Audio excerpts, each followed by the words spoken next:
este de hoje, organizado pela sempre muito ativa Comissão de Direito Constitucional, e nos traz hoje, né, o primeiro convidados muito especiais e todos eles muito caros ao Instituto dos Advogados Brasileiros e sempre muito presentes nas nossas atividades.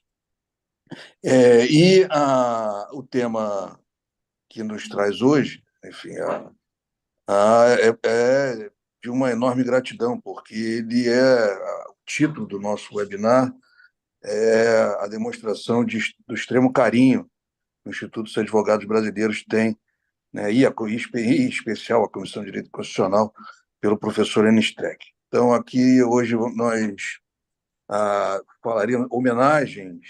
O título do nosso webinar de hoje é homenagem aos estudos de Enes Streck.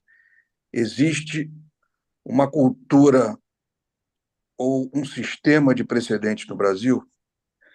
A pergunta de muita provocação, onde o professor Enes Streck, que pós-doutor pela Universidade de Lisboa e professor de pós-graduação da Faculdade de Direito da Unicinos, nos trará, né, sempre muitas reflexões dentro do seu estilo que nos incita, né, a pensar. Doutor Miro Teixeira, antes de iniciarmos nosso webinar, falava que estava aqui para escutar, e todos nós estamos aqui, né, para não só escutar, mas aprender muito com o professor Lênin Streck. Então, inicialmente, muito obrigado, professor. Vossa Excelência está presente. Teremos também participando do nosso encontro de hoje, como debatedor, o professor Pablo Malheiros da Cunha Frota, que é pós-doutorando pela Universidade de Unicinos, e como debatedores, né, a professora doutora Laura Bercó, a professora da Universidade Federal da Paraíba e integrante, né, da Comissão de Direito Constitucional, e completando essa mesa de estrelas, o presidente da Comissão de Direito Constitucional, doutor Miro Teixeira, nosso sempre deputado constituinte. Eu declaro aberto o nosso encontro de hoje, passo a palavra ao presidente da Comissão de Direito Constitucional para as suas considerações iniciais e, na sequência, ah, damos início. Não sei se a professora Laura Bercó quer fazer alguma observação também depois do doutor Miro, mas pode ser Miro, doutora professora Laura e, na sequência, Lênin Streck. Miro, por favor. Bom dia. Cumprimento a doutora Laura, que impulsionou essa iniciativa. E temos essa chance de ouvir o professor Lênin Streck, que é algo que nos deixa encantados, porque ele é uma personalidade destituída de vaidade. Ele, há muito tempo, já abominou, revelou seu horror pelo juridiquês, porque sabe muito bem que escreve bem aquele que é entendido. E essa é uma característica do Lênin Streck. Ele é entendido no que escreve. E tem mais, ele concilia o saber, pela modéstia de não afirmá-lo, e com humor. Ele tem toques de humor que são típicos das pessoas com um QI e um saber tópico também muito especiais. Então, como eu disse antes aqui ao presidente Sidney, quer dizer, o melhor que eu faço é ouvir e aprender. É o que eu vim fazer aqui. Cumprimentar a doutora Laura, cumprimentar o Lênin por tudo que ele nos proporciona de conhecimento, generosamente, e cumprimentá-lo pelo estilo, porque não tem arrogância, não tem aquela exposição de lacração, de querer brilhar, de querer aparecer, nada disso. Ele coloca as ideias, e se alguém também for inconveniente num debate, numa coisa dessa, ele deixa para lá. quando não afasta o inoportuno com uma tirada de bom humor. Ah, eu tenho muito prazer sempre de ler o Lênin Streck e agora cumprimento mais uma vez a doutora Laura, Sidney sempre, nosso presidente, e eu me preparo para ouvi-la e ouvir o Lênin. Obrigado, bom dia. Professora Laura Bercó, Vossa Excelência tem a palavra para a saudação inicial. Bom dia aos senhores, né? Eu estou aqui muito feliz, doutor Sidney, pela oportunidade que a gente está tendo de prestigiar uma personalidade da casa, como o professor Lênio. O meu primeiro susto foi quando a gente preparando o material, estudando, eu fui baixar o currículo dele e vi que tinha mais de 500 páginas no Lattes. Eu falei assim, é um livro que eu já vou botar na fila para ler quando eu tiver tempo, né? Então, assim, é muito gratificante a gente poder homenagear aquelas pessoas mesmo da casa que têm essa produção acadêmica relevante, né? E propor debate de temas que é do interesse de toda a sociedade, né?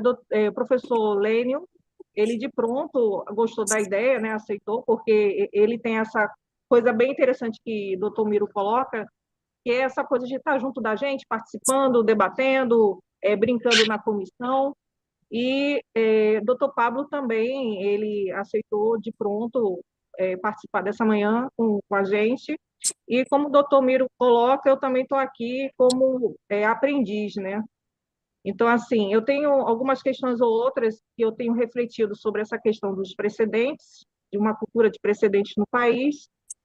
Se for oportuno, eu posso colocar ou não, né? Eu vou ver ainda como é que vai ser encaminhado a exposição do professor e o debate em si, mas dizer da minha felicidade desse momento de poder estar aqui com esses nomes, né? Então, é isso. E também, esse mês eu faço 2 anos de que ingressei na casa, então, para mim, é muito satisfatório. Obrigado, doutora Laura. Bom, sem mais delongas, e é o que nós todos queremos, vamos ouvir agora o professor Lênin Streck, que tem a palavra. Muito, muito bom dia.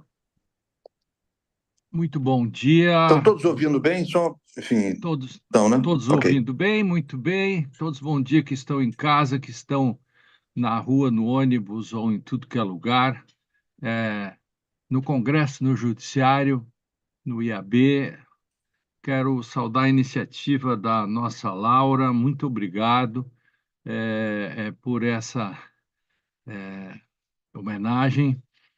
Meu querido presidente Sidney, meu querido constituinte, que sempre está constituindo, né? A Constituição constitui a ação, a frase que eu criei há tantos anos como Jurássico, né? Eu que sou Peagudo, a terra do dinossauro, Miro Teixeira, mais antigo do mundo, o Bagualossauros agudensis, 265 milhões de anos, que foi encontrado a 3 quilômetros da casa em que eu nasci. O único problema dele é que era vegetariano. Para o Rio Grande do Sul, o pessoal lá tem a metade que acha que ele foi um grande dinossauro e a outra metade diz que não foi tão dinossauro assim, né? Porque o pessoal sempre tem como arquétipo o Tiranossauros, né? Rex. E quero saudar o meu advogado, meu amigo, meu companheiro de lutas,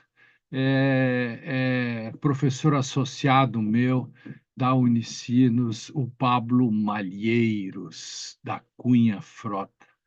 Sempre está comigo há tantos anos, que coisa boa. Meus queridos, vocês sabem que em 1989, por aí, olha que faz um ano depois da Constituição, eu escrevi um pequeno livro. Era muito difícil para um jovem e tal arrumar uma editora para fazer isso. E aí, por alguma razão, eu descobri o Benedito Calheiros Bonfim, que então era presidente do IAB, e ele não só publicou o meu primeiro livro dos 83, 84 que hoje tem publicados, Laura, foi no IAB, foi o Benedito que disse: eu vou publicar seu livro Mandado de Injunção, Eficácia, Poder e Função.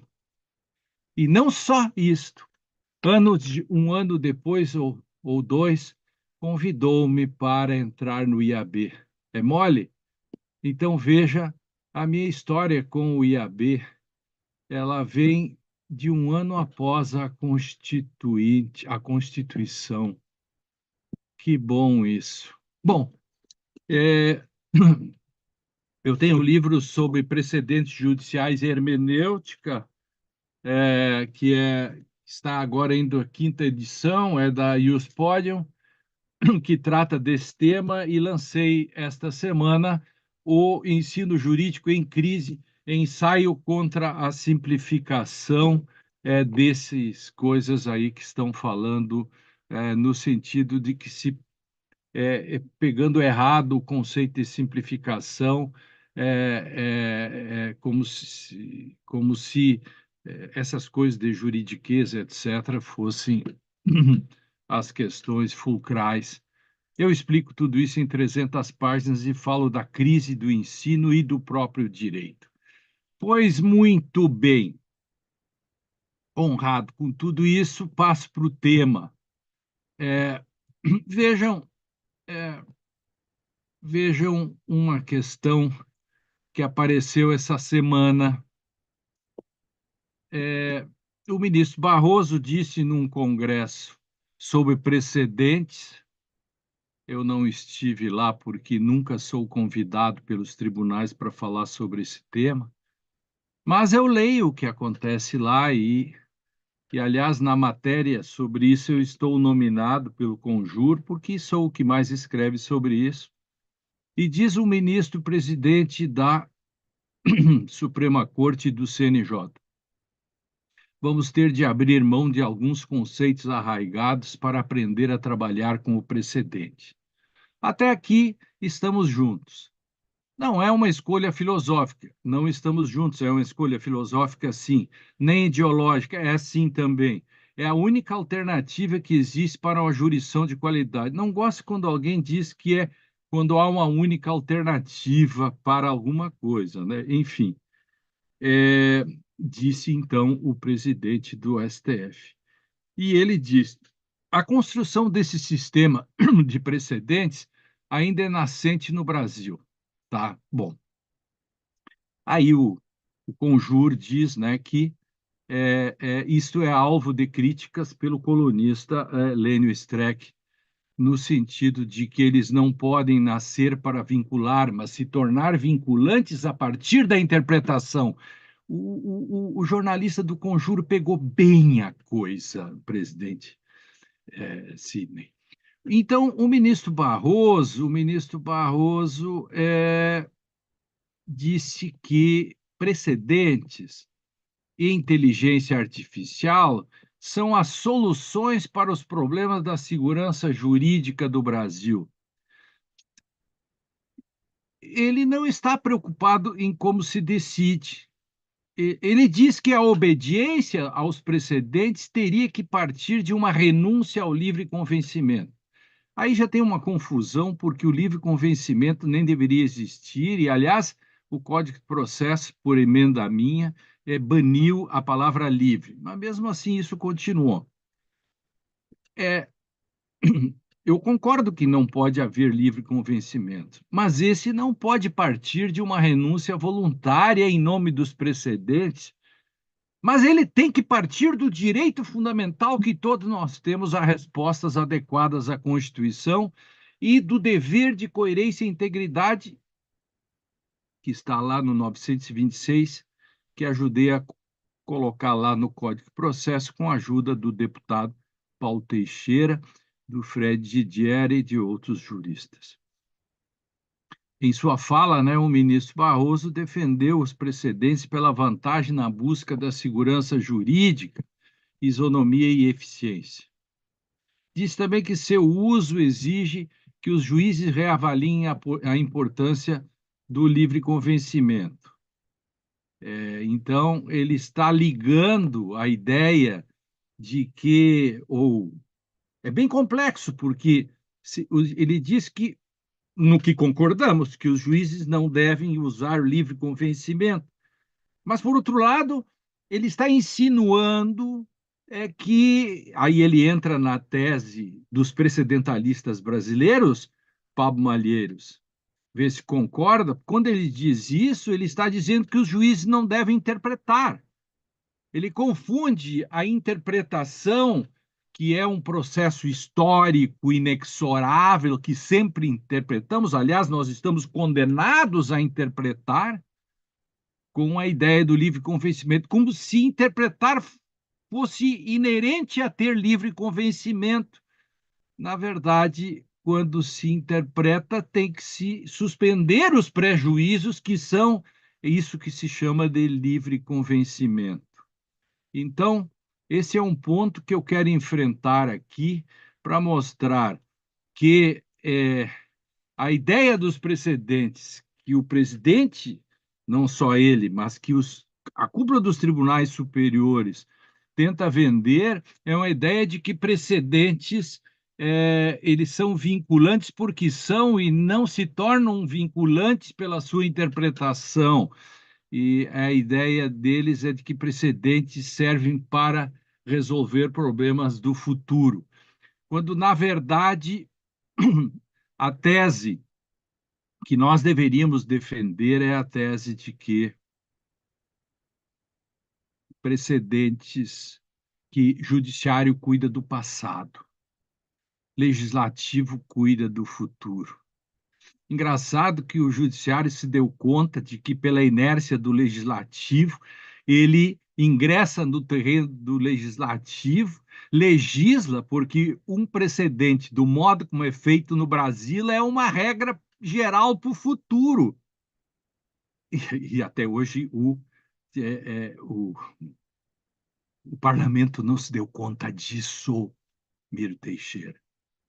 Se o parlamento se desse conta, diria só um pouquinho, nós legislamos para o futuro e o judiciário cuida do passado. Esse imbróglio se deu e foi resolvido em 1984, lá em Portugal. Lá em Portugal tinha algo parecido, que eram os assentos, que eram regras gerais feitas para o futuro em que se esquecia o caso concreto. Também já escrevi muito sobre isso, mas ninguém lê. No Brasil, lê-se aquilo que interessa. Há um viés de conclusão no Brasil. Eu decido e depois busco o meu fundamento. É o que eu chamo de target effect. Eu inventei isso. É fator alvo mesmo. Eu botei em inglês porque, se for em português, ninguém dá bola, Miro. O target effect é assim, o Sérgio Moro usava isso muito. Ele atira a flecha e depois pinta o alvo em cima. Nunca se erra. E assim se faz com os precedentes. Eu primeiro faço o precedente e depois busco justificação, ou então nem preciso e faço como uma legislação para o futuro. Vejam vocês, o Pablo, que é meu parceirão nas aulas, em tudo, estamos trabalhando juntos. Aprovado o CPC em 2015, começou a batalha de uma corrente de processualistas brasileiros que eu chamo de precedentalistas para emplacar, e emplacaram mesmo, confesso, a tese de que o direito às leis, os textos, são indeterminados.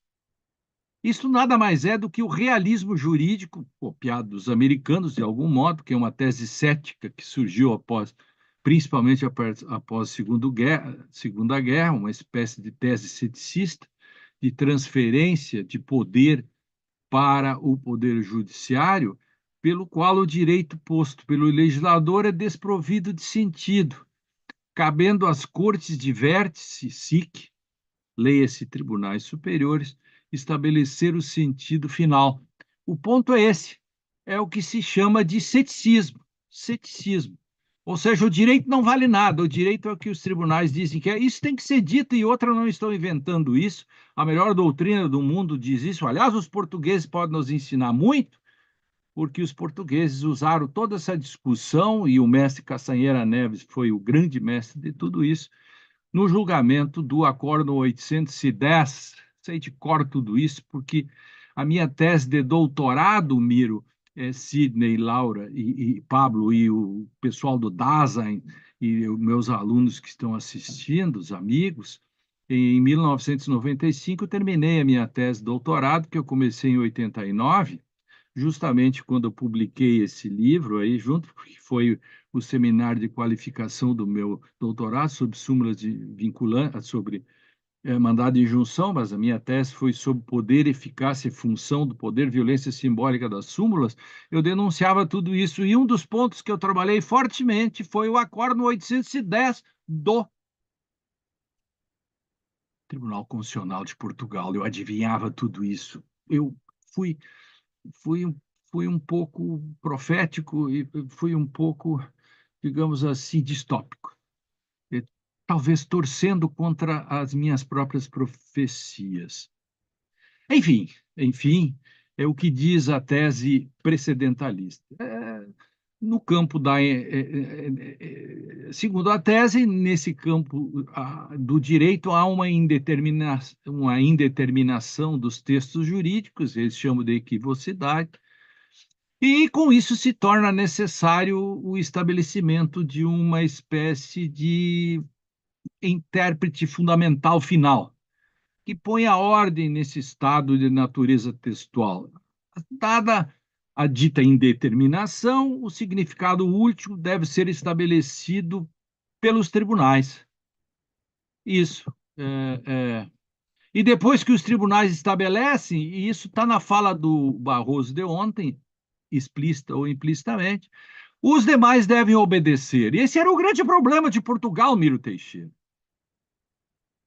As pessoas não estão muito afim de ouvir essas coisas. Eu, de novo, agradeço a Laura, agradeço o IAB, de nós abrirmos esse espaço para esse tipo de discussão. Se nós quiséssemos mesmo discutir isso no Brasil, nós estaríamos discutindo há pouco. Hoje nós temos dois grupos: o dominante, que diz isso que eu estou criticando, e nós, Pablo, eu, Marcelo Catone, um grupo que luta contra a maré, tentando dizer que judiciário cuida do passado. Aliás, estamos tentando dizer o óbvio, mas como dizia Darcy Ribeiro, que deve ser muito caro também ao nosso querido Miro Teixeira.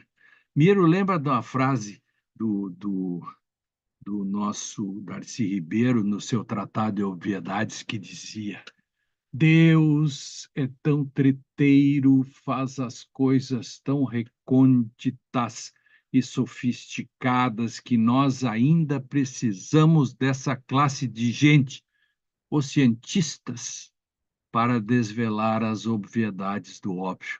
Isso porque o óbvio se esconde, o óbvio é ladino, o óbvio está no anonimato, ele está sempre à espreita. A gente não consegue desnudá-lo. Isso que nós estamos fazendo aqui é uma tentativa de tirar esse óbvio do anonimato. Mas, assim, para fechar a explicação dos precedentalistas, é assim que funciona. Uma vez posto o precedente, que é sempre posto, então, por um ato de vontade, como se legislador fosse, ou seja, a mesma coisa que se dava em Portugal, no tempo dos assentos, o seu sentido se torna indiscutível. Lembremos a fala do ministro Barroso ontem, anteontem, sei lá, devendo ser por silogismo aplicado pelo juiz. Vejam o que dizem três dos grandes defensores do precedentalismo brasileiro: Daniel Mitidiero, Luiz Guilherme Marinoni e Sérgio Arenhart. Vou ler aqui, me deem a permissão, entre aspas, né? Assim: Os juízes e tribunais interpretam para decidir, mas não existem para interpretar. A função de atribuição de sentido ao direito ou de interpretação é reservada às cortes supremas. Temos aí uma divisão social do trabalho. O andar de cima estabelece o sentido, o andar de baixo obedece. Mas dizem mais. Se fosse por escrito, eu diria grifos meus. No momento em que os juízes e tribunais interpretam para resolver os casos, colaboram para o acúmulo e a discussão de razões em torno do significado do texto legal. Mas depois da decisão interpretativa elaborada para atribuir sentido ao direito, estão obrigados perante o precedente. Muito bem. Qual é a minha tese? Os juízes devem seguir precedentes? Claro que devem. Aliás, trabalhei junto ao Código de Processo Civil exatamente pelo artigo 926, o 988, etc., 87. Mas vejam, Miro Teixeira, Sidney, Laura, querido Pablo, vou dizer de novo, os juízes devem seguir precedentes? Claro que sim. Mas atenção, os juízes devem seguir precedentes e não pós-cendentes, que são regras gerais e abstratas, que essas são tarefa do legislador. Então, veja-se que a ideia dos precedentes hoje levantada, defendida pelo presidente do Supremo e pelos precedentalistas brasileiros e pelos tribunais em geral, é um projeto de poder. Se há o poder de estabelecer o direito por auctoritas, como dizia lá no início do positivismo, auctoritas non veritas facit legem, auctoritas non veritas facit legem, ou seja, não é a verdade que faz a lei, mas a autoridade. Hoje é auctoritas facit precedentes, né? O Poder Judiciário se transforma em legislador, assim. Aí está a razão pela qual se perde no meio do caminho os casos concretos, que deveriam ensejar o precedente. Essa é a discussão que Portugal também fez. Por isso, por exemplo, é possível, entre aspas, regulamentar honorários de advocatício independentemente do que diz o CPC.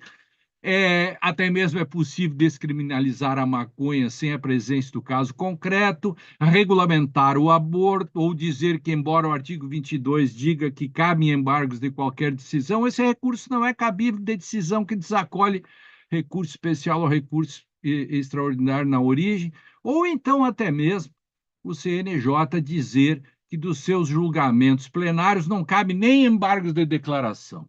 Embora o 1022 diga que cabem de todos, eu sempre entendi que todos é todos. A diferença do todos ainda é o todas, quando as pessoas abrem uma conferência dizendo bom dia a todos e a todas, mas sempre são todos, né? Portanto, para os precedentalistas, o precedente é algo que já nasce precedente para vincular. Quando, ao contrário, numa boa doutrina a qual eu me filio, o precedente, e isso não é invenção minha, o precedente original do common law somente se torna um precedente a partir da atividade reconstrutiva da ratio decidente por parte dos tribunais subsequentes. Aqui no Brasil, no afã de construir regras gerais, chegou-se a criar a figura do precedente persuasivo. O Pablo pode falar bem disso, porque foi o Pablo, acho que pela primeira vez, denunciou isso, mostrando que até mesmo o precedente que disse que tinha uma diferença entre precedente persuasivo e qualificado nem era qualificado. Não é, Pablo Marieiros, isso? Ora, esse conceito sofre de uma contradição performativa. Se é persuasivo, não é vinculante. Para que serviria um precedente persuasivo? Não existe isso no mundo todo. Ou ele é um precedente ou ele não é um precedente, tertio non datur. Permito-me dizer, o persuasivo não pode nem ser chamado de precedente, desculpem, mas É desse modo que essa coisa funciona. Por que que é equivocado dizer que o direito é indeterminado? Que o direito não é indeterminado. Se o direito fosse indeterminado, tudo que eu digo sobre o direito também é indeterminado. Aliás, o José Luís Martí, uma figura muito querida que escreve na Espanha, é um jurista de escola que escreve sobre tudo isso. Ele diz que se o direito é indeterminado, as decisões dos tribunais também são indeterminadas, e ele desafia dizendo: eu quero ver se o Poder Executivo, ao receber uma ordem do Judiciário, também entender que isto que ele recebeu é indeterminado. Por quê? Porque se o direito é indeterminado, as próprias teses precedentes que se faz sobre e as decisões são também indeterminadas, por isso, finalmente, está descoberto o grande mistério brasileiro, porque os precedentes não são obedecidos. Escrevi sobre isso várias vezes. Precedentes não são obedecidos porque também quem aplica os precedentes, ou dito precedentes, acha que eles são indeterminados. Resumo das razões pelas quais não se obedecem precedentes no Brasil. Todo mundo se queixa. Ontem, enfim, essa conferência do ministro Barroso, ele se queixa tanto que diz que os juízes devem abrir mão do livre convencimento, nesse equívoco que eu coloquei já, porque os precedentes fazem com que eles não mais interpretem, né, como queiram, etc. Bom, os precedentalistas dizem que o direito é indeterminado e que deveria ser determinado isto pelos tribunais superiores. 2, essa determinação se dá via precedentes. 3, esses precedentes são vistos pelos demais tribunais e juízes como um direito indeterminado, como diz José Luís Martí. Sendo assim, cada um determina esse direito novamente de forma discricionária, etc. Resultado: milhões de recursos buscando uma nova determinação, e isso não termina nunca. Não termina nunca. Por isso que o judiciário é uma fábrica de processos. Um problema de institucionalidade. Os tribunais têm a função de estocar normas para o futuro, porque, no fundo, quando se diz que os tribunais superiores são cortes de precedentes e que eles fazem precedentes por ato de vontade, eles estão fazendo estoques de normas para o futuro.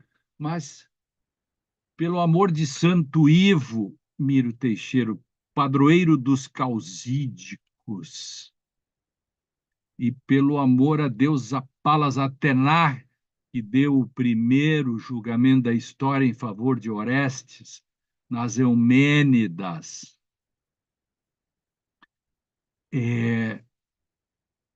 não é tarefa do legislativo estocar normas para o futuro? Então, digo eu,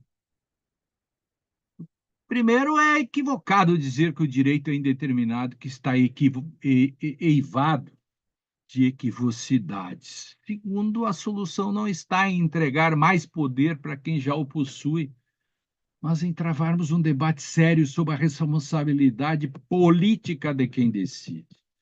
Terceiro, muitas das respostas podem ser encontradas a partir destas críticas. Isto porque, A, o direito não se resume à convenção. 2, tampouco é um nada composto por respostas ad hoc às contingências do mundo, mas, porém, contudo, todavia, é um empreendimento comunitário íntegro e coerente que convoca seus partícipes à renovação constante da legitimidade política das decisões do passado. Dessa resposta derivam inúmeros outros desafios envolvendo o combate a outras chagas que agravam ainda mais a nossa crise do direito, a exemplo das seguintes problemáticas. Do ensino jurídico, que forma agentes totalmente despreparados para o endereçamento dessa crise do cotidiano. Isso hoje está agravado pela internet, pelas redes sociais, em que já não se leem mais textos de mais de 10 linhas. Eu já estou exausto de tudo isso, não? Segundo, do ativismo judicial que oculta os limites entre o direito e seus predadores, sendo esse justamente um subproduto da ideia de que a interpretação é um ato de vontade. Kelsen dizia que a interpretação é um ato de vontade, isso foi um roubo, isso foi um rolo, isso deu um desastre, né? Porque quem faz ato de vontade é juiz e não cientista do direito, segundo Kelsen. E para ele, os juízes decidem como querem. Isso foi mal compreendido no mundo. Essa é a parte realista, ceticista do Kelsen. Logo, os juízes podem adentrar na esfera da política, ou ainda da errônea caracterização do fenômeno dos princípios. Nem vou falar aqui dessa ideia do panprincipiologismo brasileiro. Se você não gosta dos meus princípios, eu tenho outro, como dizia Groucho Marx, e tira mais um princípio do bolso. Cada dia alguém vem um princípio novo. Isso é um panprincipiologismo.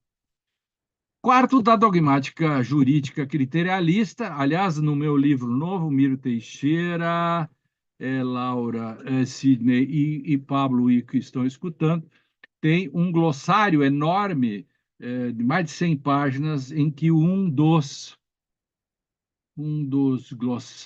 verbetes é criterialismo. Vale, não digo vale a pena, porque não tem pena nenhuma para pagar para ler esse livro, vale a leitura, né?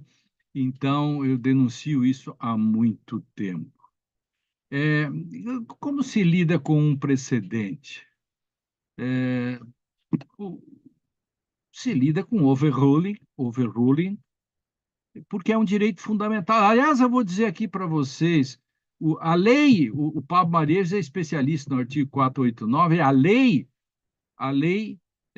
que obriga a fazer overruling. Aliás, o ministro Luiz Salomão, num texto, diz assim: se você não trabalhar na faculdade overruling e temas que eram específicos do direito common law, o profissional está incompleto. Bingo! Certíssimo, Luiz Salomão.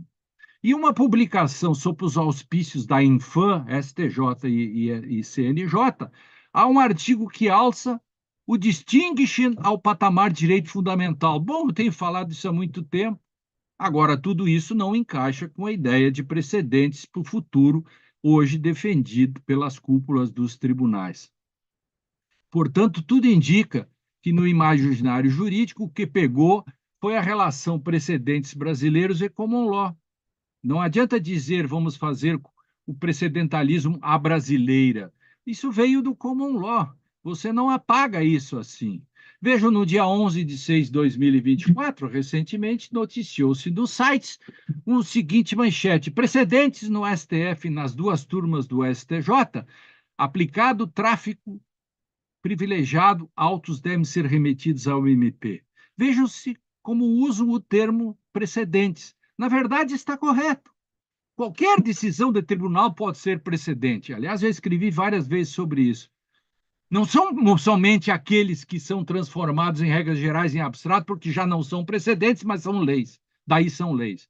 De onde fica sem sentido a distinção persuasivos qualificados.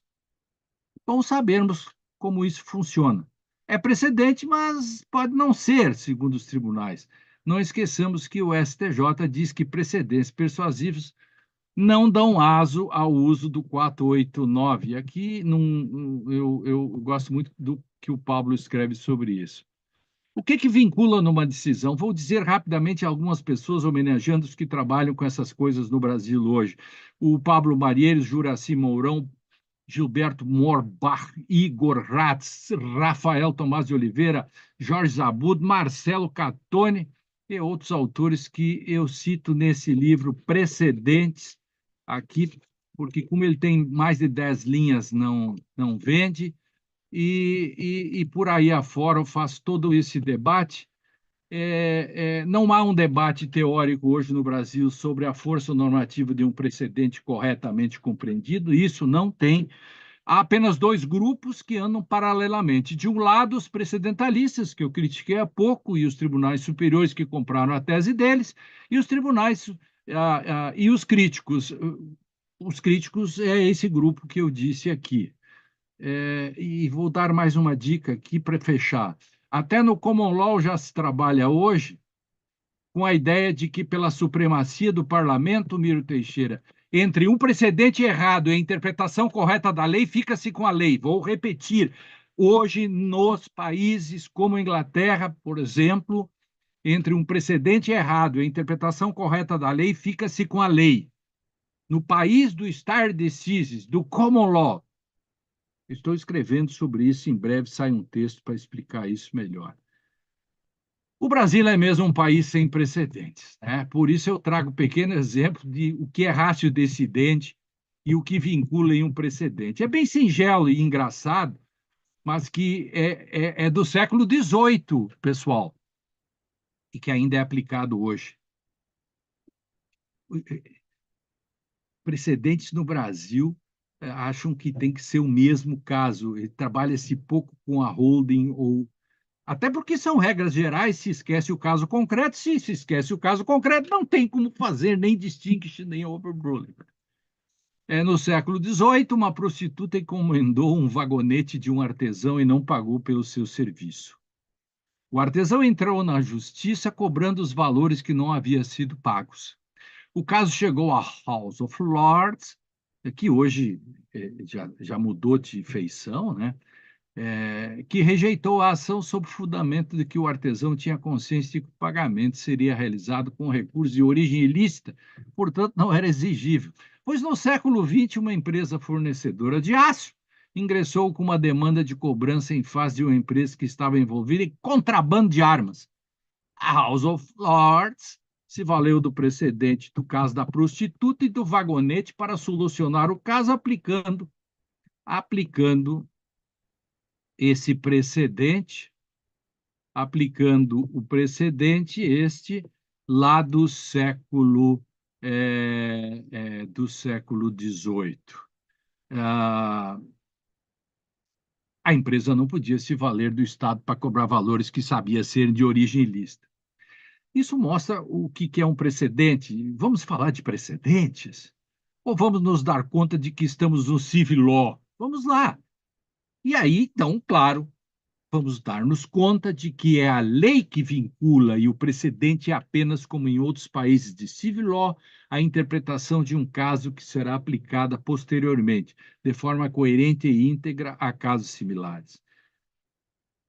Em todo caso, em ambos os modelos, tem uma coisa em comum. Precedente jamais é feito para o futuro. Então, há que desmitificar a indeterminação e a pretensão de construir regras gerais por meio de cortes de vértices. Sumarizando aqui tudo isso que eu disse, há um grave problema interpretativo em se dizer que a linguagem jurídica é indeterminada, é completamente parcial, distorcida e enviesada a importação da ideia que o tribunal pode fixar precedente para o futuro sem observar toda a dinâmica jurídica que acompanha o Instituto. Os equívocos interpretativos e a importação distorcida desse Instituto não ocorrem de modo ingênuo, mas politicamente instrumental, Miro Teixeira, e que diz muito sobre nosso histórico social de desigualdade e autoritarismo. Em países de common law, o precedente se forma em meio de um diálogo entre os sujeitos processuais, sendo fruto de um empreendimento coletivo. Mas no Brasil não quer isso. Falamos de um país marcado por tentativas de modernização autoritária, impostas de cima para baixo por algum demiurgo que molda a sociedade. Sempre temos uma elite que se acha a classe esclarecida, que estaria subrepresentada pelo parlamento e mereceria mais poder sobre o povo ignorante, essa plebe ignara, para atuarem como a vanguarda que fará uma faxina moral no país, como denunciam tantos cientistas políticos de Pindorama. Leiamos a tradição do pensamento político e social desse Brasil, que está repleta disso. E há muito demonstra a importância equivocada de teorias e posturas. No meu livro, O que é fazer a coisa certa, o capítulo 5º trata praticamente só disso. É lamentável ver o ensino jurídico em nosso país ter sido fragilizado nas aulas e nos manuais publicados. Acostumamos-nos tanto a reproduzir acriticamente decisões de tribunais que agora atingimos o máximo de servilismo, pedindo que seja oficializada a prática de que os tribunais ditem o sentido das normas de cima para baixo. Dizem que o direito é indeterminado e alguém tem que determiná-lo. E no Brasil se formou nas redes sociais uma legião de comentadores e glosadores de decisões tribunalícias. Deixo uma advertência ao que estudam direito. Durante muito tempo, não fizemos doutrina no Brasil. Isso não é minha opinião, é história, presidente. Perpetuando culturalmente o projeto de colonização portuguesa, principalmente para nós. José Reinaldo Lima Lopes diz que nossos primeiros manuais surgiram com os acanhados títulos de primeiras linhas, esboços e anotações sobre o direito português. Levamos tempo para tomarmos coragem e surgir entre nós Pontes de Miranda ou Ovídio Batista da Silva, meu querido colega de doutorado na Unicinos, lecionei com ele e ele comigo. Eles ficariam desolados ao perceber o estado de recolonização gnoseológica ao qual muitos de nossos processualistas se permitiram, agora em relação àquilo que chamam de cortes de vértice. Afinal, se o direito é o que os tribunais dizem que é, para que serve a doutrina? Quando respondermos a isso, estaremos iniciando a discussão. Minha tese, meus queridos amigos e amigas, não abramos mão de nosso direito de pensar. Desculpe se eu falei 45 minutos, mas era mais ou menos o combinado. Na verdade, 42. E estou muitíssimo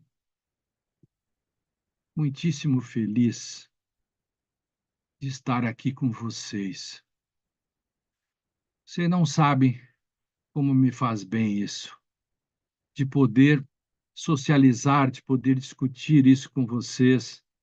Eu fiz uma pequena cirurgia ontem e hoje estou aqui sentado sobre almofadas e tal, porque foi nas costas, mas de jeito nenhum eu poderia estar aqui, de falar, de ver o rosto do Miro, da Laura, do Sidney e do Pablo, meu querido, se posso chamar assim, discípulo, que eu sou mais velho, de poder dizer essas coisas do fundo da alma, com toda sinceridade, não inventei nada disso. E posso dizer essas coisas depois que, bom, meus alunos dizem que são 113, 114 livros, mas eu não estou contando algumas coletâneas, são apenas 83 livros que eu escrevi. Beijos e fico à disposição.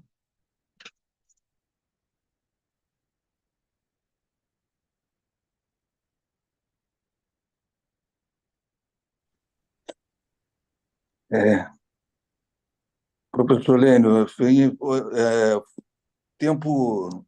uma- a gente podia fazer mais 45, o que você acha, Miro? É, Não é uma boa ideia, né? eu achei pouco. Né? Professora Laura, Eu você não faria mais. concorda? Já fazer mais 45? Mas nós vamos fazer em breve, nós vamos fazer em breve. Assim, primeiro, né, espero que o professor esteja bem, enfim, né, que seu procedimento de ontem tenha sido, né, simples e um sucesso. E o fato de, né, o senhor estar aqui conosco é a prova que, né, do carinho que o senhor tem pela casa de Montezuma. Foi literalmente um bálsamo, enfim, a nossa conversa não terminou ainda, e não cabe nem a mim a perder tempo né, com os comentários efetivos que ainda teremos, né, sobre o tema trazido, mas foi uma delícia, efetivamente uma beleza, e bom, né, que Vossa Excelência continue produzindo sem nenhum descanso, em homenagem, né, à doutrina jurídica brasileira, e essas reflexões tão importantes e profundas que nos provocam a avançar num caminho mais claro, né, para o nosso sistema de justiça, enfim, nossas discussões envolvendo, né, a aplicação do direito no âmbito nacional. Eu ah, passo para quem, só para me organizar, enfim, vocês, professora Laura, eu vou passar para a senhora me diz, enfim, faz o encaminhamento do nosso próximo passo, assim, pela ordem seria o Pablo, enfim, mas talvez vocês tenham organizado de alguma outra maneira, eu não quero interferir nesse momento espetacular que nós estamos vivendo. Na verdade, agora é doutor Pablo, né, para prosseguir com o debate, mas já que o senhor presidente me passou a palavra, porque a gente, na verdade, não combinou exatamente como ia ser, né, assim, para um negócio mais informal, né, assim, uma conversa. Mas, assim, é porque eu não sei se isso aproveita no que o doutor Pablo vai também expor, mas enquanto o doutor Lênio falava, me chamou a atenção só duas coisinhas. A primeira é quando ele fala no discurso do ministro Barroso, foi feito esses dias, na palavra eficiência. E aí eu coloco a seguinte questão: essa questão de criação de uma cultura de precedentes no Brasil, há uma imposição de uma análise econômica do direito? Essa é a primeira questão. E a segunda questão, quando se fala de precedentes e projeto de poder, há algum pensamento econômico por trás disso? Então, assim, esses seriam só os questionamentos que eu teria a fazer, e passo agora a vez para o doutor Pablo, que é quem está realmente para o debate sobre o tema. Então, era só isso mesmo que eu queria colocar.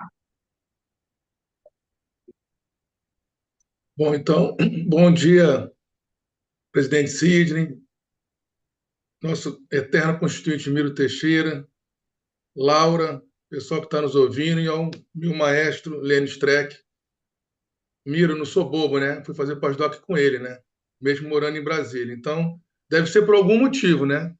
O futebolístico não é, porque infelizmente o Lênio é Grêmio, eu sou Flamengo, mas então deve ser por outro motivo. E vocês viram aí que o que ele falou é de extrema qualidade. Por isso que eu vou a Porto Alegre visitá-lo e dialogar com o pessoal do grupo dele, que eu faço parte. Uma questão importante que eu queria trazer para vocês eu sou de um tempo que existia um desenho animado, professor Miro, que chamava Thundercat. E o personagem principal chamava Lion, e ele tinha a espada da justiça, Lênin. E ele falava: espada da justiça, dei-me a visão além do alcance.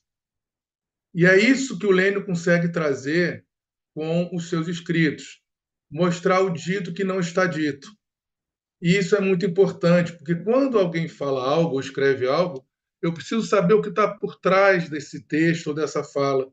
E é isso que eu consigo apreender quando eu escuto e quando eu leio o Lênio. E isso é muito importante. E aí eu vou falar por mim e respeito quem pensa diferente.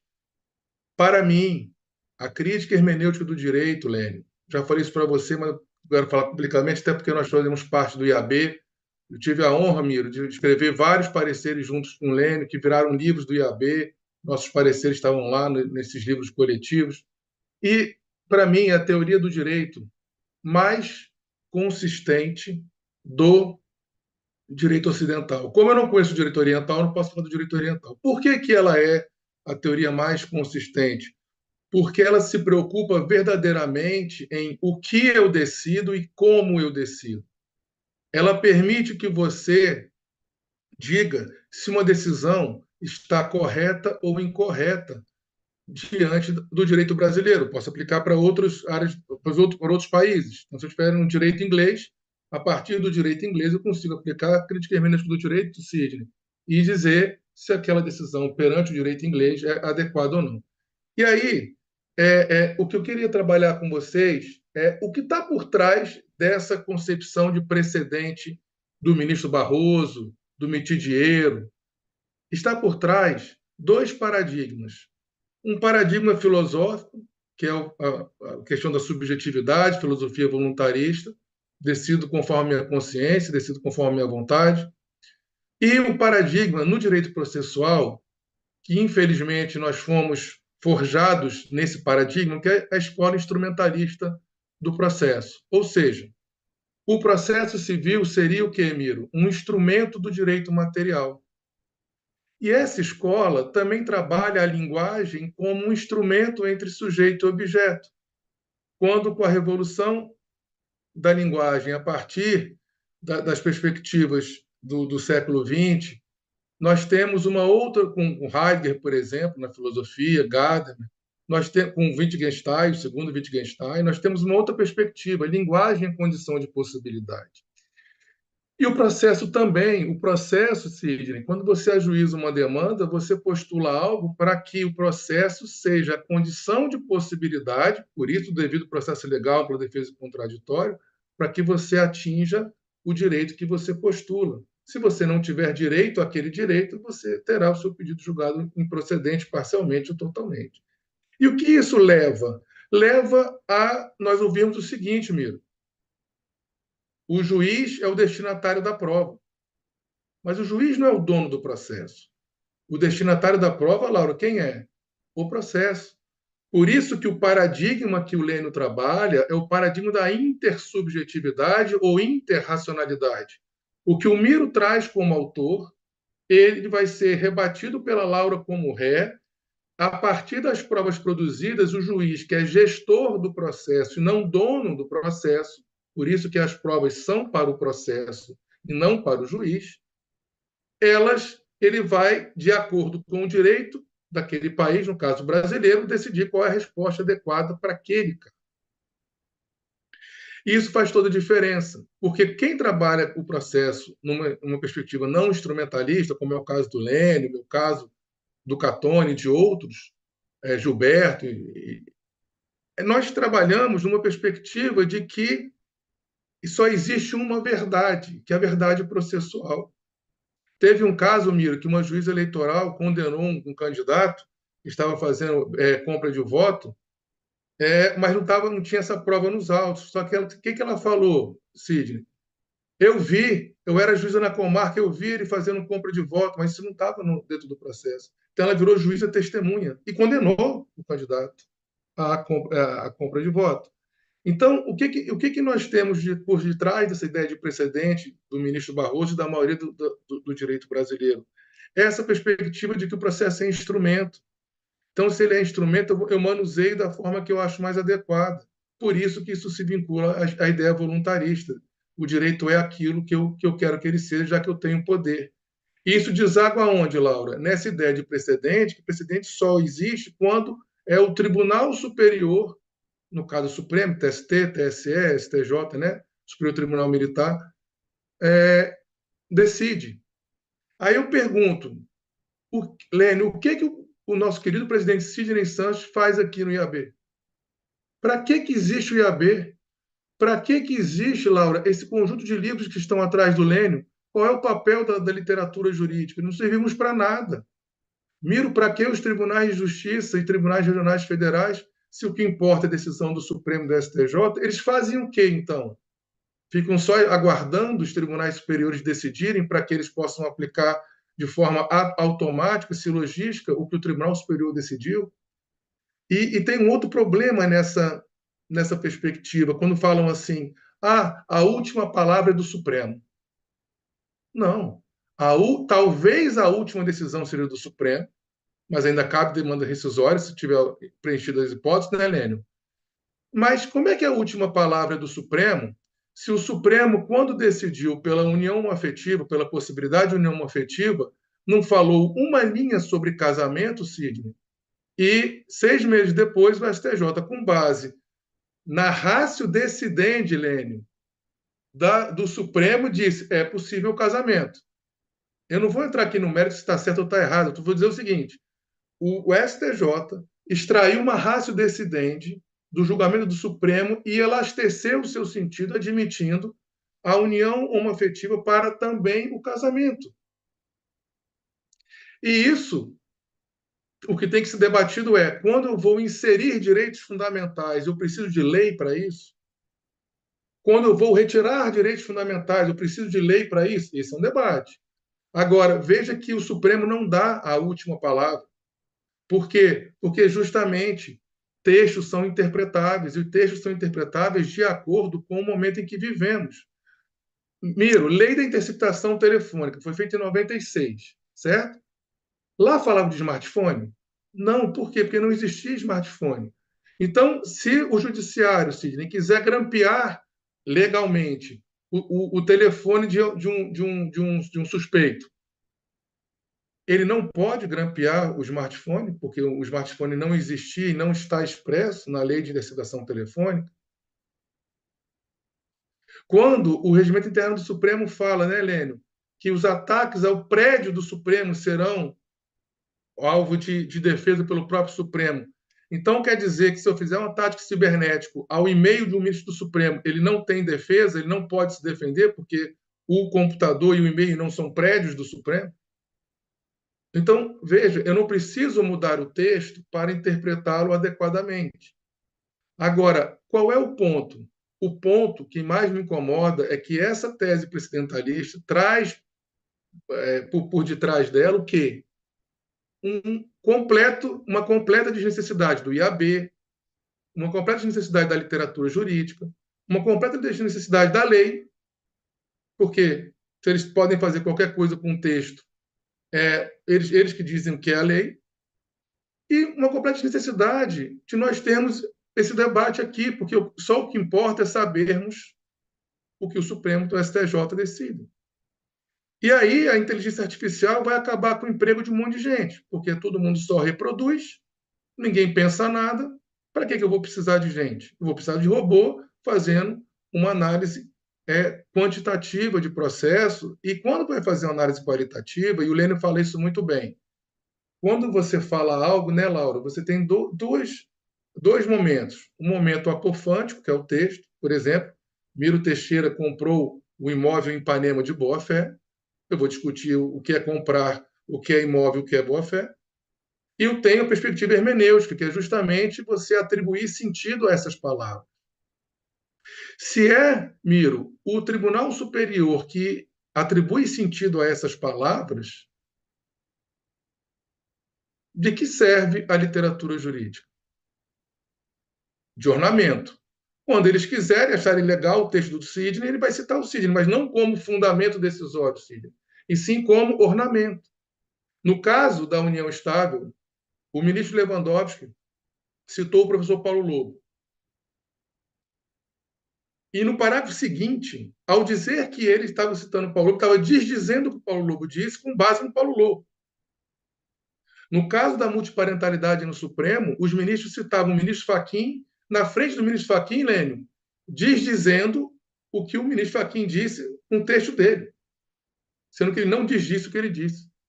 Então, esse paradigma filosófico da subjetividade, do voluntarismo, permite que você faça com o texto qualquer coisa. E é isso que o Lênio combate. O texto não é tudo, mas também não é nada. Existe um limite. E aí, olha que interessante.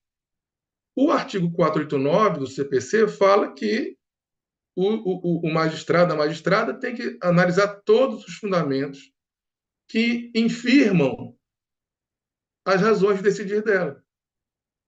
Mas no artigo 1038, parágrafo 3º, Laura, do Código de Processo, diz o seguinte: o relator poderá, parágrafo 3º, o conteúdo do acordo abrangerá a análise dos fundamentos relevantes da tese jurídica discutida.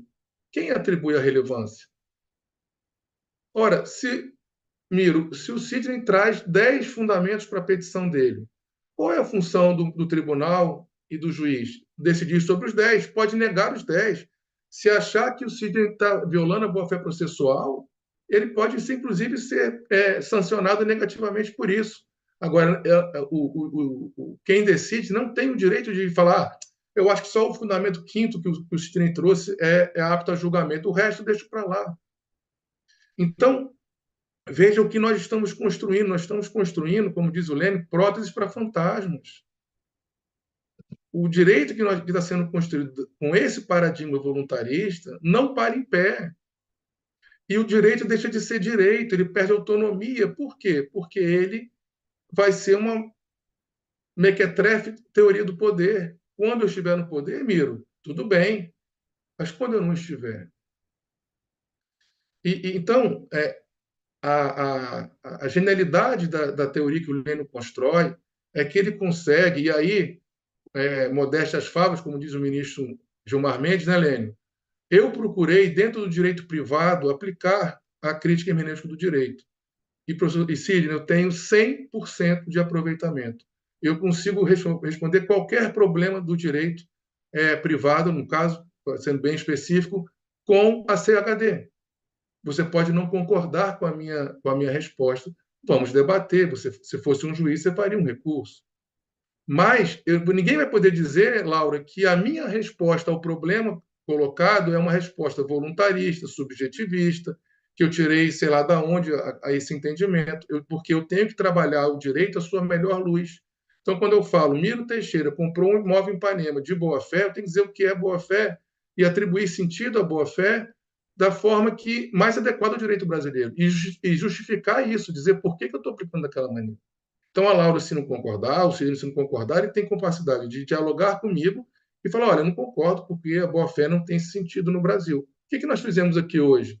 O Lênin falou: o precedente que o Barroso diz que é precedente, que a literatura jurídica diz que é precedente, não é precedente. E o que me incomoda, Miro, nisso tudo? Ninguém enfrenta os fundamentos que o Lênin traz no livro. Ninguém afasta os fundamentos dele.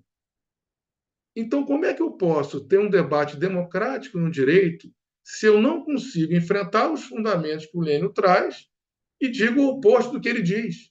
Enfrente o fundamento, diga que ele está errado, por que ele está errado, onde ele está errado, para que nós possamos dialogar. Mas eles não permitem o diálogo, porque eles não enfrentam os fundamentos, diferente do Lênin, que enfrenta os fundamentos deles, desconstrói os fundamentos deles e coloca algo no lugar. Então, me incomoda muito esse não debate, esse não diálogo no direito brasileiro. E aqui o IAB é diferente, porque o IAB permite que todas as correntes falem, dialoguem, e quando vocês levam, por exemplo, eu sou da Comissão de Constitucional, junto com o Lênin, junto com o Miro, o nosso entendimento da Comissão de Constitucional para o plenário permite que todas as outras comissões possam concordar ou discordar do que a Comissão de Constitucional falou. Eu tive um caso em que eu, pela Comissão de Constitucional, disse a Comissão de Direito Privado do IAB disse B, e fomos para o diálogo dentro do plenário e chegamos a uma solução comum, dialogando, enfrentando os fundamentos com todo o respeito, sem xingar ninguém, sem ofender ninguém. Então, por que eu gosto do Lênin? Porque ele permite o diálogo, enfrenta os fundamentos, nos coloca para pensar e coloca a resposta que ele acha adequada. Por que as pessoas não fazem isso? Então, eu queria, de novo, parabenizar o IAB, agradecer a honra de ter sido indicado para participar do Instituto e deste evento, dizer que continua à disposição. E, Lênin, quero que você fique bem, que temos muitos embates e combates a combater nesse direito que não parece ser direito mais no Brasil. Muito obrigado.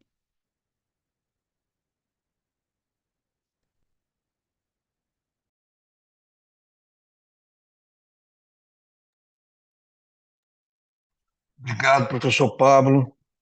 Bom, eu devolvo a palavra aos os demais debatedores, enfim, e aí, professora Laura e Miro, para que ter seus comentários, e na sequência, o professor Lênin faz as suas considerações acerca dos comentários realizados pelos demais integrantes da nossa sala. Então, primeiro, levantando a mão, nosso presidente da Comissão de Direito Constitucional, doutor Miro Teixeira.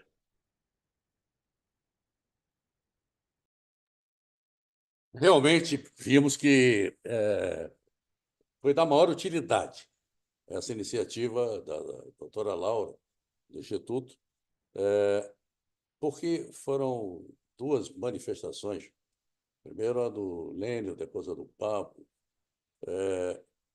e não daria para perder. foram muito relevantes, muito relevantes. E eu me sinto muito feliz de ver a confirmação, para mim, pela minha interpretação, de algumas coisas que eu tenho pensado que vem acontecendo no Brasil. Quer dizer, eu creio que nós temos uma crise na República.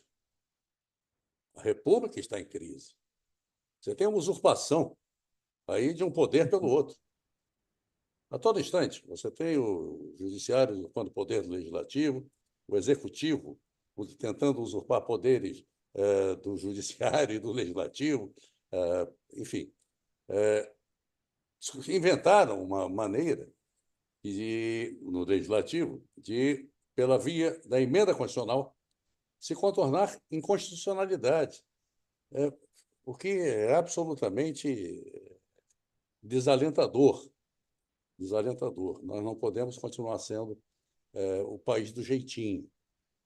E eu creio que essa disputa de poder de cada membro de tribunal, especialmente do Supremo Tribunal Federal, tem exceções lá, claro, isso vai nos conduzir a algo muito desagradável em termos de discussão político, e mesmo discussão política e mesmo sobre a democracia, aí já não mais sobre a República, mas sobre a democracia. É de alta complexidade o que está se passando, essa disputa de poder. O uso do artigo 34 do Regimento do Supremo Tribunal Federal, a maneira como está sendo usado, quer dizer, como estão sendo suprimidas instâncias, por exemplo.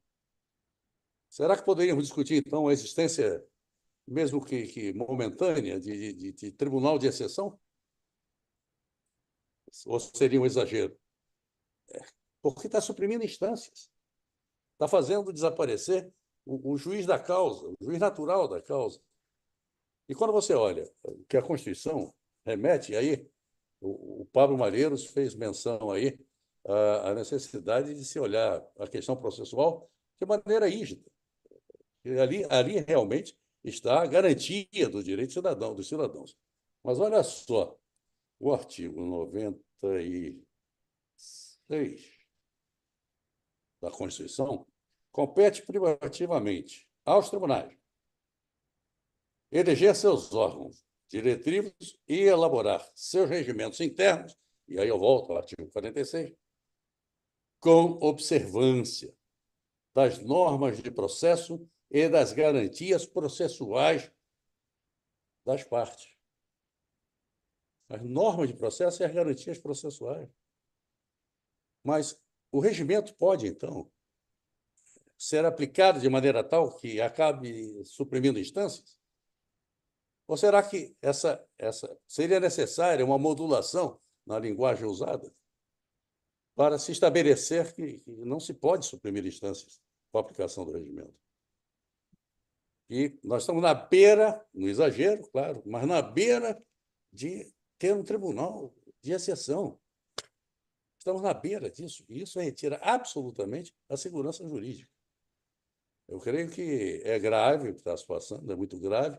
Não existe ambiente, aqui nós temos esse ambiente, para que as dúvidas, que eu coloco como dúvida, não coloco como uma afirmação, é uma dúvida. É horroroso lidarmos com pessoas que afirmam, né? Isso é a verdade, é isso aqui, porque eu penso dessa forma. Não. Coloco como dúvida. E me angustia essa dúvida. Eu tenho menos dúvida em relação à crise da República, porque aí é só olharmos diariamente o que se passa. Há uma crise grave na República, que não vem de agora, vem já de algum tempo. Coisa que remeteria a tempos passados, quando se pensou em fazer a nova República, e ela não aconteceu. Em parte, tivemos a Constituinte, a eleição direta, mas os fundamentos não foram suficientemente debatidos e as cautelas não foram adotadas para evitarmos o que os dois grandes mestres aqui demonstraram. Não basta Rui Barbosa, se é que ele disse mesmo, escreveu Aliás, aquela coisa, o Supremo tem o direito de errar por último. Não tem direito de errar por último coisa nenhuma. Ele até pode errar, somos humanos todos. Mas direito de errar? Não, não. Mas essa luta de poder está existindo no Supremo Tribunal Federal, especialmente, e, lamentavelmente, você percebe isso aqui e ali, em primeiro grau de jurisdição. A vontade de aparecer, a vontade de se projetar e de ganhar espaço para promoções é, é muito grave isso. É muito grave. Bom, claro que a razão absoluta para os dois expositores, nós estamos caminhando muito desordenadamente para o common law, e o nosso sistema não é esse. O judiciário também não prepara a lei futura, ele aplica a lei passada. A lei futura é do Poder Legislativo, de qualquer maneira. E aqui só me resta, rompendo o que eu falei antes, que eu estava aqui para ouvir, mas tornou-se irresistível, porque pelo prazer de ter ouvido essas coisas. Então, tornou-se irresistível falar. Eu cumprimento mais uma vez a Laura, ao presidente Sidney, e especialmente ao Pablo Malheiros, ao Lênin Streck, e agradeço muito pela participação que tiveram aqui. Obrigado.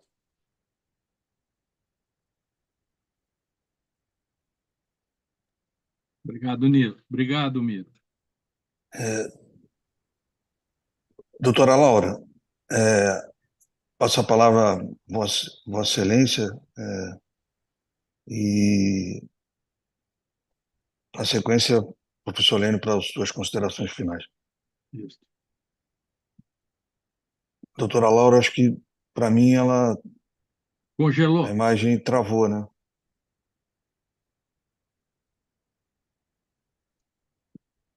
Congelou. Congelou, né?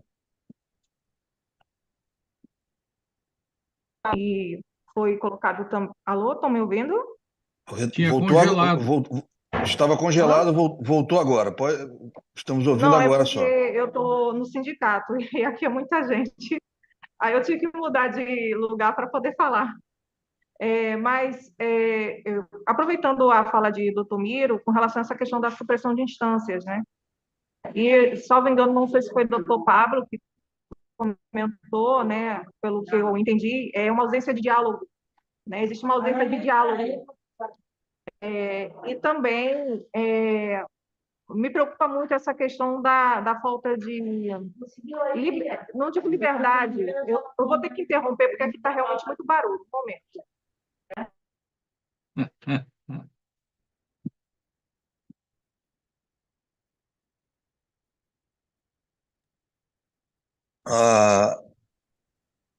Bom, Como escreveu o Paulinho da Viola, viver não é brincadeira, não. exatamente, Então, exatamente. tudo isso. A verdade, nossa discussão de hoje permite uma Oi? sucessão de... Bom, professora Laura, de volta, pronto. Diga aí, Laura. Pronto, vou conseguir encerrar o que eu quero falar. Aproveitando a fala de doutor Miro com relação a essa questão de supressão de instância, e também, salvo engano, foi o que o doutor Pablo teria colocado sobre a questão da falta de diálogo, né? Como é que essa cultura de precedentes desrespeita o direito realmente dos magistrados de fazerem as interpretações, eu digo aí o magistrado de primeiro grau, né?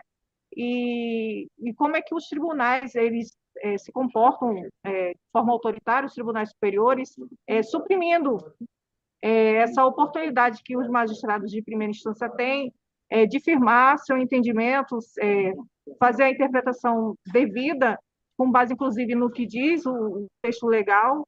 E, assim, tem me impressionado muito essa questão do direito à saúde também no Brasil, porque eu comecei a advogar pro bono, principalmente para pessoas com câncer, e hoje, atualmente, já há um outro entendimento, se vincula a precedente do STJ para se negar acesso a medicamentos, por exemplo, de pessoas com câncer, mas que são medicamentos que não constam, por exemplo, no rol da Anvisa, mas antigamente se decidia de outra forma, né? Então, assim, são coisas que me perturbam muito. E a outra questão que eu coloco, que eu já tinha colocado anteriormente, é a questão da análise econômica do direito aplicada à questão dos precedentes. Então, são só essas observações.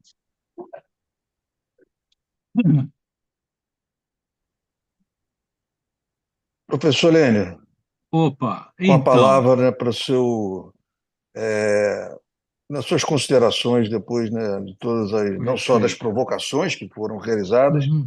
mas também né, da importância dos temas trazidos, enfim, e do que teremos aí para, né, para frente. Beleza, obrigado, presidente. Obrigado, Laura.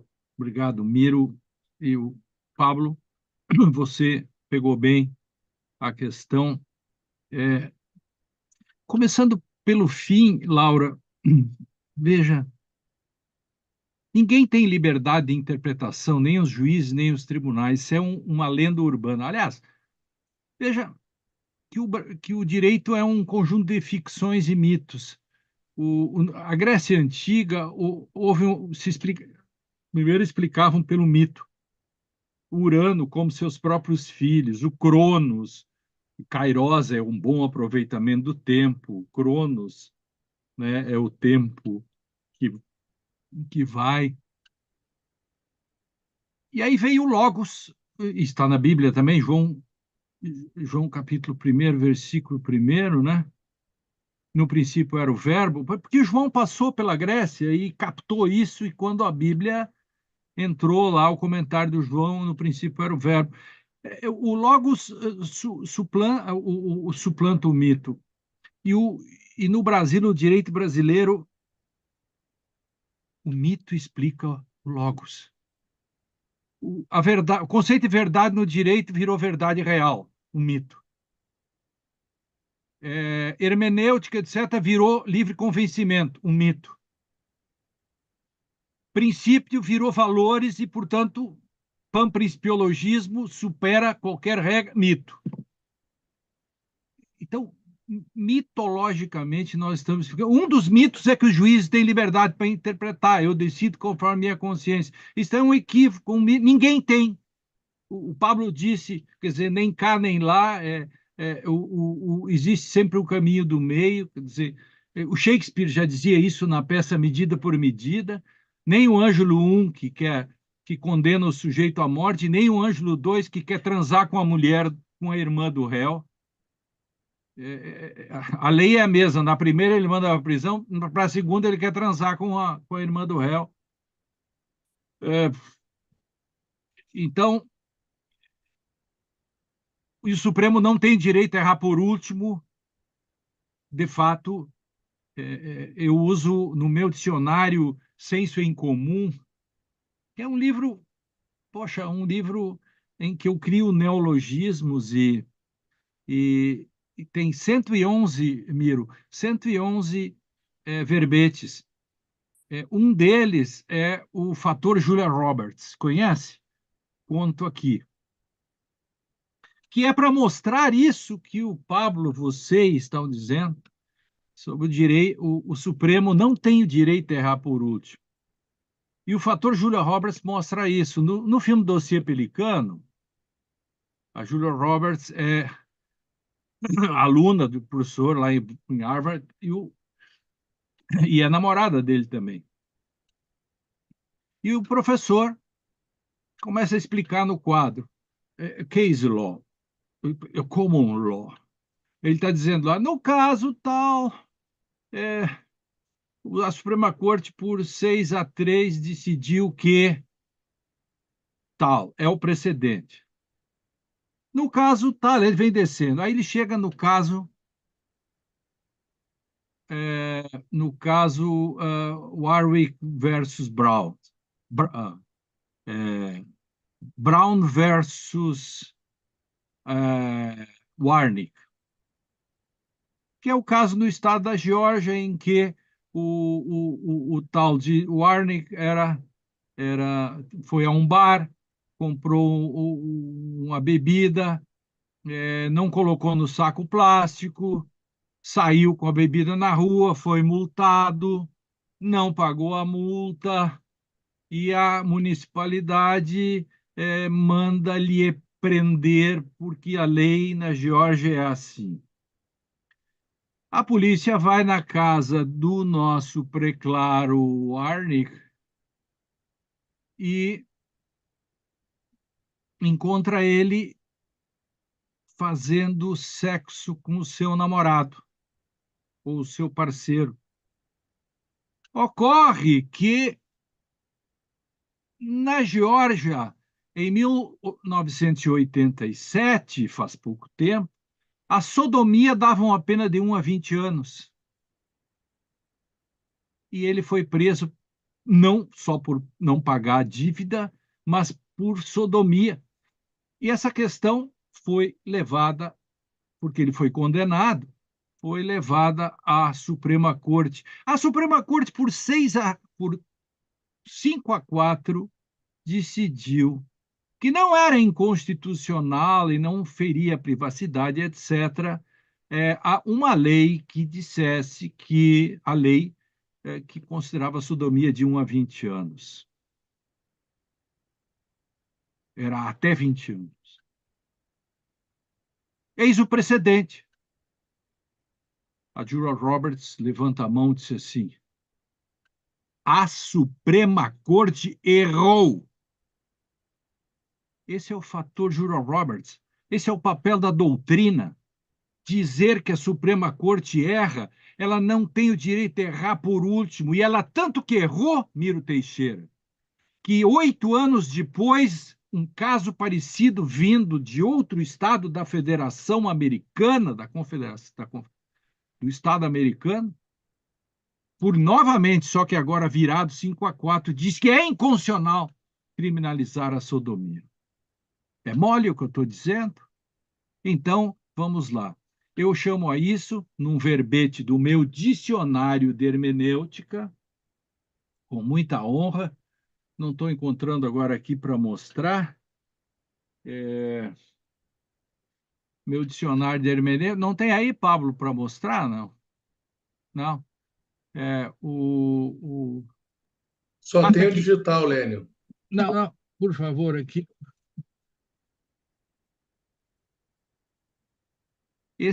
Tá aí, ó, a Laura tem.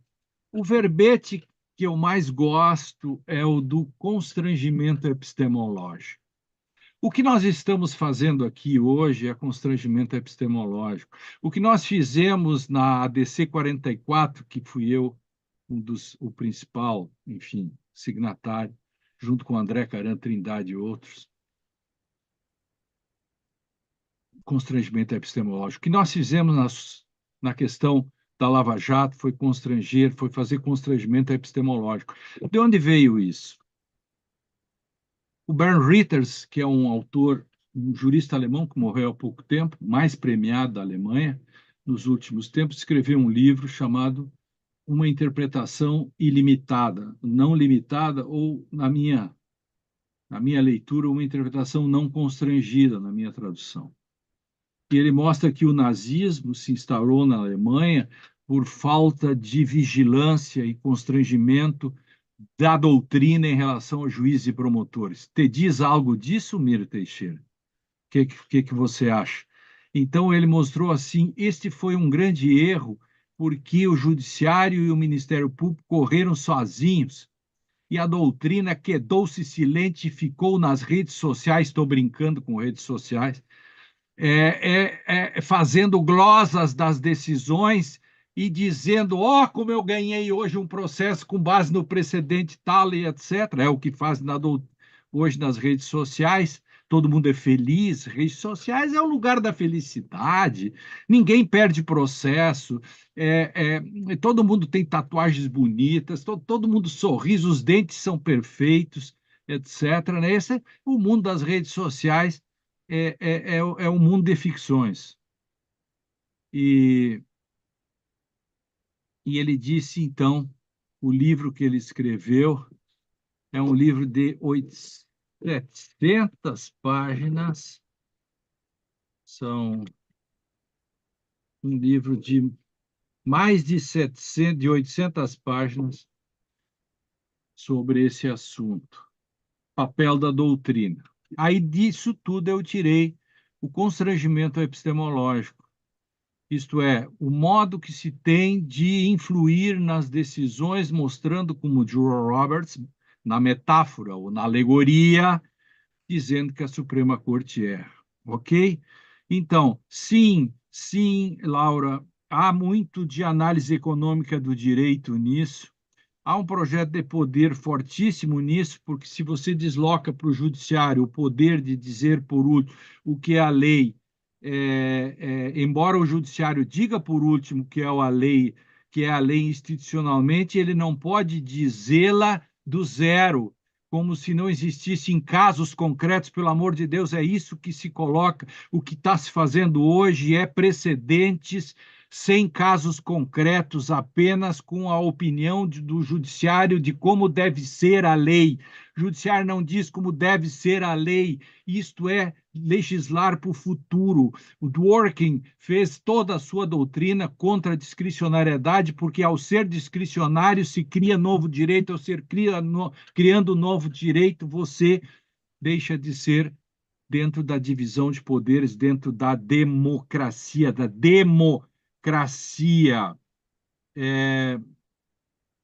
essa, por último, o Brasil criou um ornitorrinco.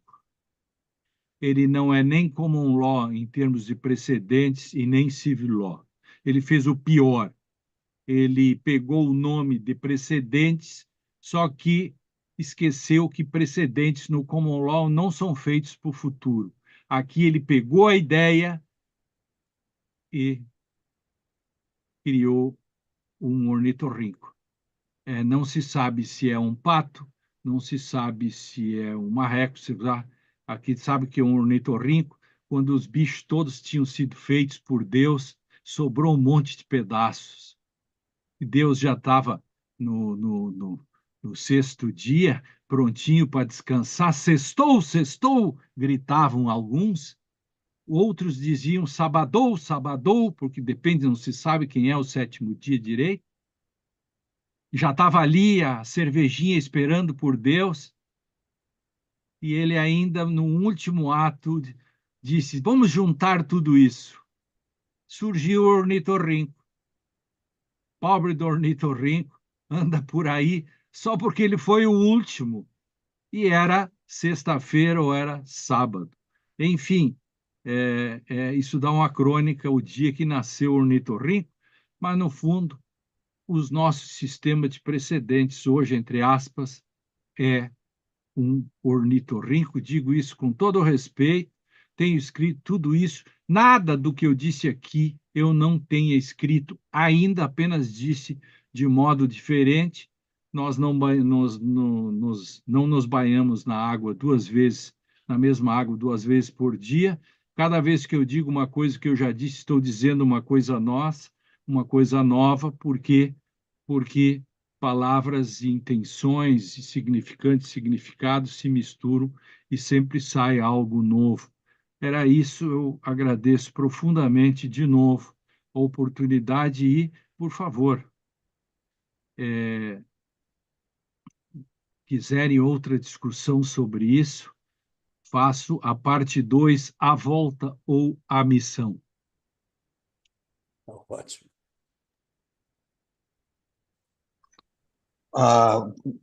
Professora, a parte 2 já tá combinada, né? Enfim, então, enfim, evidentemente, né? São tantos os temas trazidos, enfim, só falar sobre a inércia do judiciário, né? O processo, né, como o instrumento voluntarista, enfim, a crise, né, da República, como apontou o Milton, todas as questões, né, estão envolvidas, né, numa mesma temática que passa obrigatoriamente, né, sobre o que tem acontecido na construção, né, do entendimento do judiciário brasileiro, porque quando a gente, né, a questão envolvendo o próprio significado do que é precedente. E o professor Lênin tem batido muito nessa questão, já justifica a missão 2, 3 e 4 aqui dos temas que foram apontados. Então, aí o nosso papel aqui do Instituto dos Advogados Brasileiros é justamente provocar essa discussão e manter esse debate ativo, protagonista, a fim de que, né, as vozes não virem unilaterais. Enfim, o que hoje há uma dificuldade enorme, né, das pessoas estabelecerem contraditório.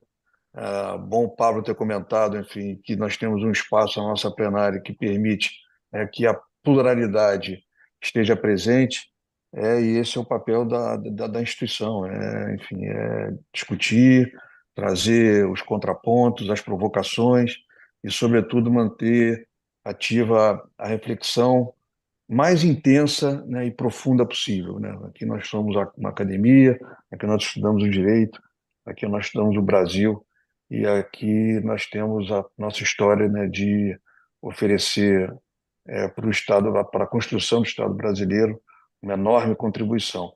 Eu agradeço enormemente, principalmente a professora Laura, por ter organizado esse evento.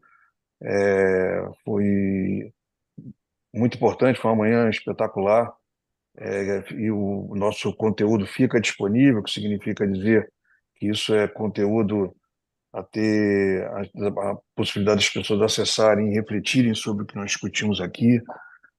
Agradecer ao Miro, vem conduzindo brilhantemente a Comissão de Direito Constitucional, a Pablo, nosso membro, né, professor, enfim, no seu processo aí de pós-doutoramento na Unicinos, muito bem, foi muito bem observado, né? Vou lá para o Rio Grande do Sul, porque no Rio Grande do Sul tem uma pessoa que está pensando, está provocando muito, a gente precisa dele. E obrigado aí pela sua disponibilidade de estar aqui conosco hoje. E, por fim, agradecer ao professor Lênin Streck, né, por mais uma vez estar conosco, sempre muito atencioso com a instituição e sempre trazendo temas da maior relevância para a nossa reflexão institucional e jurídica. Eu agradeço a presença daqueles que nos assistiram virtualmente, dou por encerrada a nossa manhã de hoje, na certeza que em breve estaremos juntos novamente, dando continuidade ao debate e às missões já trazidas pelo professor Lênin Streck. Bom dia a todos e boa semana. Bom dia. Mais de 100 pessoas assistindo, Leandro. Que espetáculo! Bom, Parabéns, vai se parabéns. reproduzir. Exatamente. Obrigado. Obrigado, Bom obrigado. dia a todos, boa Obrigado, semana. gente. Bom Obrigado. dia, bom dia. Obrigado a Boa todos. Bom dia. Bom dia a A todos, Laura, muito ao Lênin, obrigada. ao Pablo, obrigado a todos. Obrigado, Sidney.